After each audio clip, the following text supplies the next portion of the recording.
살기 위해 매일 포기를 거듭해야 하는 눈떠보니 후진국, 바로 윤석열 정부 지난 9개월의 총평입니다. 윤석열 정부의 5대 참사는 지금도 진행 중입니다. 정치는 실종되고 사회는 분열되고 자유는 위협받고 있습니다. 위기의 대한민국, 문제는 윤석열 대통령입니다. 국민을 도탄에 빠뜨리고 있는 민생 경제 참사, 문제는 윤석열 대통령입니다. 외교의 꽃이란 정상외교가 대통령 리스크로 덮이다 보니 국민 전체가 트라우마에 빠질 판입니다. 국가 안위를 위태롭게 하고 국익을 훼손한 외교 안보 참사, 문제는 윤석열 대통령입니다.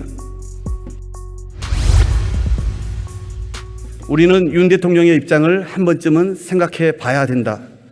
대통령 멘토라는 분이 얼마 전 한 말입니다. 저는 달리 말씀드리고 싶습니다.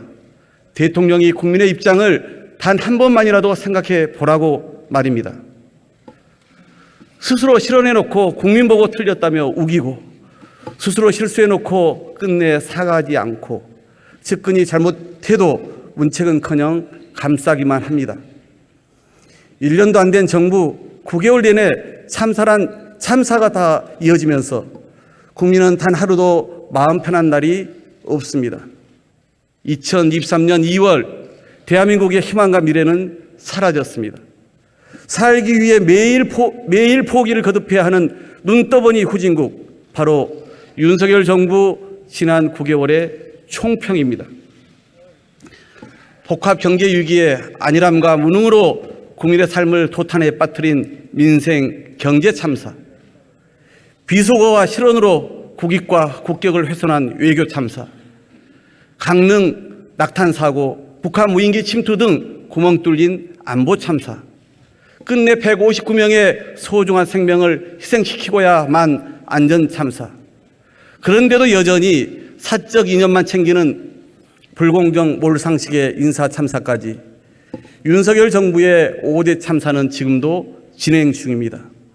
더 큰 문제는 무능과 무책임을 오만한 통치로 돌파하려 한다는 점입니다. 국민 앞에 약속한 공정과 상식, 법과 원칙은 포장에 불과했습니다. 정치는 실종되고 사회는 분열되고 자유는 위협받고 있습니다. 위기의 대한민국, 문제는 윤석열 대통령입니다. 1월 무역 적자 127억 달러, 역대 최대입니다. 핵심 성장 엔진인 수출이 휘청거리면서 수출로 먹고 사는 나라 대한민국의 올해 경제 성장률은 아시아 주요 12개국 중 꼴찌로 추락할 상황에 직면했습니다. 새 정부 시작부터 복합 경제 위기는 가장 심각한 문제였습니다. 그런데도 이 정부는 2달 만에야 첫 대책회의를 열었습니다. 이름만 비상한 회의였을 뿐 지뢰밭 같은 현안은 그대로 덮어두고 뜬구름 잡는 중장기 대책만 나열했습니다. 김진태발 레고랜드 사태로 채권시장이 꽁꽁 얼어붙을 때조차 대통령은 보이지 않았습니다. 작년 5월부터 9개월째 5% 이상의 고물가가 지속되면서 그 여파는 국민의 삶 곳곳을 헤집어 놓았습니다. 줄이고 줄여도 생활비 감당이 안 돼 적금을 깨는 청년들, 저녁 퇴근 후 편의점 배달을 시작한 직장인, 금리 인상도 버거운데 코로나로 힘들었던 자영업자들은 다시 벼랑 끝으로 내몰렸습니다.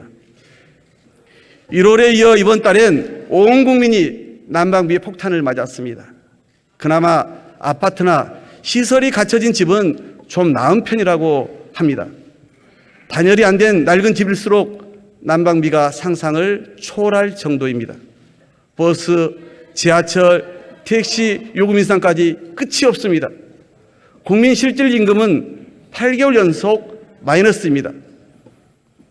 어려운 사람이 더 어려워지는 개미지옥 2023년 대한민국의 모습입니다. 하지만 난방비 폭탄에도 윤석열 정부의 첫 대응은 전 정부 탓이었습니다. 법인세 감면 등 초부자, 재벌 대기업 지원은 속도전을 방불케 하더니 민생과 직결된 문제는 근본적 대책이 없다고 말합니다. 위기 상황일수록 대통령의 리더십이 중요합니다. IMF 외환위기 속에서도 고 김대중 대통령께서는 국민 통합의 리더십을 발휘했습니다. 국민의 마음을 하나로 모아 위기를 극복하고 국가 대전환의 기회로 만들었습니다.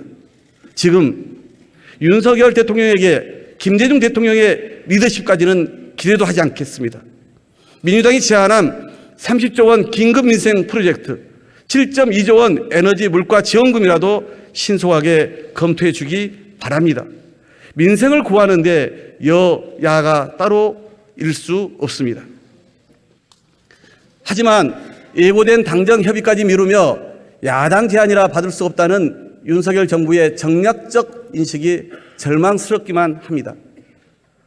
경제위기 극복을 위한 협치, 국민 통합의 리더십은커녕 무능, 무지, 무책임으로 대결의 정치와 국민 분열만 초래하고 있습니다.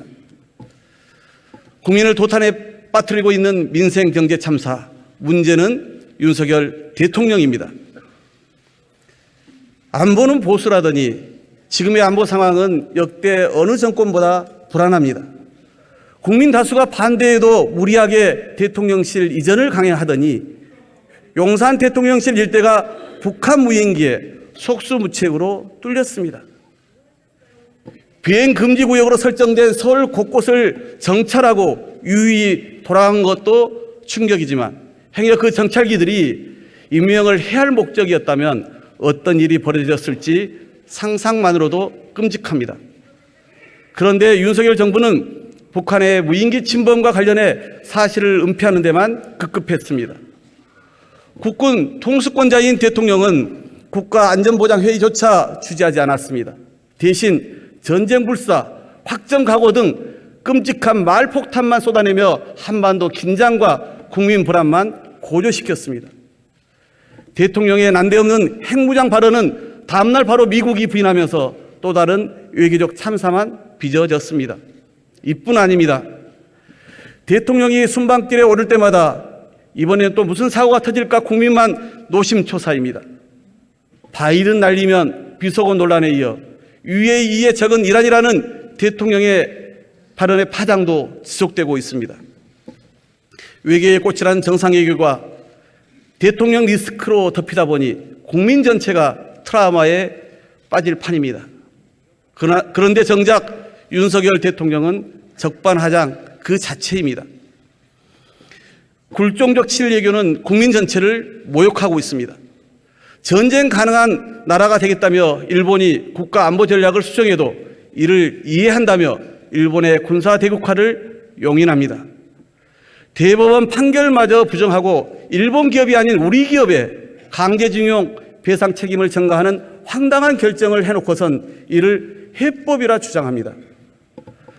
눈앞에 닥칠 현실적 피해를 우려하며 우리 수산업계가 정부 대책을 요구하는데도 정작 후쿠시마 방사능 오염수 방출 문제에는 제대로 항변 한번 못하는 윤석열 정권. 국민은 정부에 돈 없는 친일 행보에 윤 대통령은 도대체 어느 나라 대통령이냐고 묻습니다. 대통령이 나서 긴장과 갈등을 높이다 보니 가뜩이나 어려운 경제가 더 어려워지고 있습니다. 연일 한국 경제의 신뢰를 떨어뜨리며 코리아 디스카운트를 심화시키고 있습니다. 국가 안위를 위태롭게 하고 국익을 훼손한 외교 안보 참사, 문제는 윤석열 대통령입니다.